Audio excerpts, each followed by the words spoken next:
आज त वर्षको विशेष दिन हो नि, दही चिउरा खाने दिन।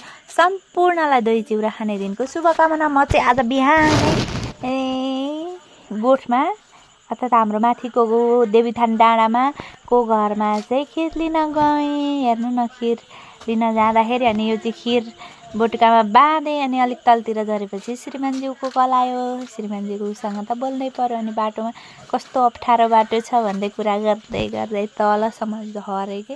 अनि त्यसपछि उहाँ पनि बोल्दै हुनुहुन्थ्यो, तिमीलाई फोन गरेको नम्बरमा उसमा तिमी किन उठाउँदिनौ भन्नुहुन्थ्यो। अनि तपाईँलाई आज थाहा छैन, आज त साउनको 15 हो नि त। अनि म खिर लिन गएको छु क्या माथि भनेको। अनि ए भन्दै हुनुहुन्थ्यो।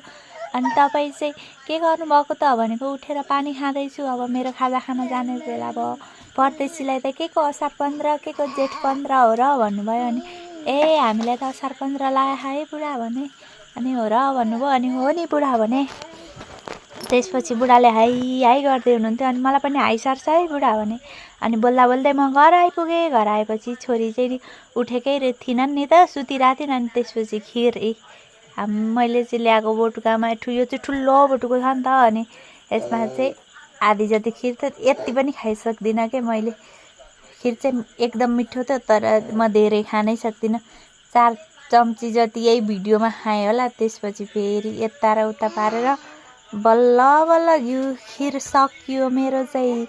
अनि त्यस पछाडि भिडियो बनाउँदा मात्रै खाएँ क्या, दोहोरिएर हालेछु भिडियो। यो खिर खाएको त त्यही पनि। अनि भिडियो बनाउन थालेको है फेसबुकमा युट्युबमा केही हुन्छ भनेर मेहनत नगरी परिश्रम नगरी त कुनै क्षेत्रमा पनि सफलता पाउन सकिँदैन।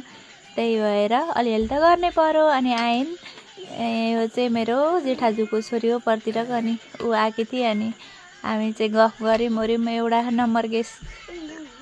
नम्बर गेस गर्ने गेम पनि खेलौँ हामी दुईजना मिलेर। अनि मैले जितेँ। अनि उसले चाहिँ सजिलो नम्बर राख्दिरहेछ क्या। अनि अलिअलि साथी त गाउँमा कोही हुँदैन नि त, कोही आयो भने पनि कति खुसी लाग्ने क्या।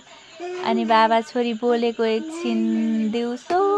अनि त्यसपछि छोरी र म दिनभरि खेल्यौँ। अनि अलिक छिट्टैदेखि तरकारी काट्न केलाउन थालेको। मेरी छोरी हेर्नु न, सबै काम सघाउने भइसकिन् के। अनि उसले चाहिँ मलाई गर्नै दिँदिनन् काम।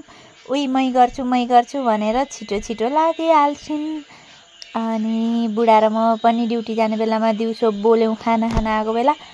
अनि यो चाहिँ हो मेरो ठमेलो भिडियो हेर्नेहरूलाई